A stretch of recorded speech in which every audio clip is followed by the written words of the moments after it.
Nouvelle révélation des journalistes de l'affaire Pegasus. Des centaines de responsables politiques ont été la cible du logiciel espion. Parmi eux, les chefs d'État Emmanuel Macron, Barham Salih en Irak, ou encore le Sud-Africain Cyril Ramaphosa. Mais on trouve aussi les anciens premiers ministres Charles Michel en Belgique, Saad Hariri au Liban, Nourdine Bedoui en Algérie et Édouard Philippe en France. Au total, ce sont plus de 650 responsables politiques de plus de 34 pays qui ont été pris pour cible. Mais pour l'heure, impossible de savoir si leurs téléphones ont été piratés.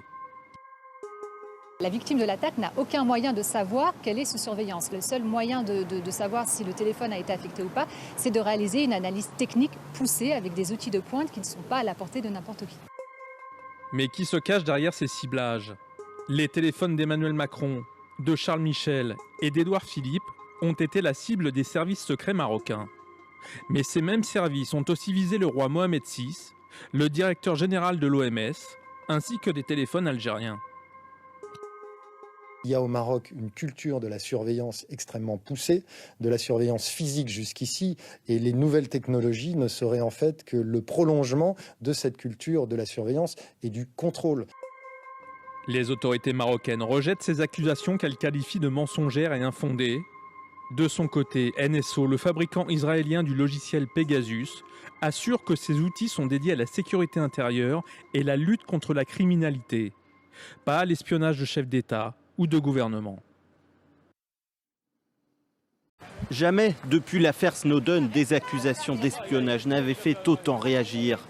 Partout, les critiques fusent pour dénoncer l'affaire Pegasus, du nom de ce logiciel israélien qui aurait permis d'espionner des centaines de journalistes, hommes ou femmes politiques ou des militants des droits de l'homme. Au lendemain des révélations d'un consortium de 17 médias internationaux, la présidente de la Commission européenne, Ursula von der Leyen, a violemment critiqué ces méthodes. Si ces faits sont avérés, ils sont complètement inacceptables et vont à l'encontre de toutes sortes de lois. Dans l'Union européenne, la liberté de la presse est une de nos valeurs centrales. L'ONU, de son côté, appelle à une meilleure réglementation des technologies de surveillance.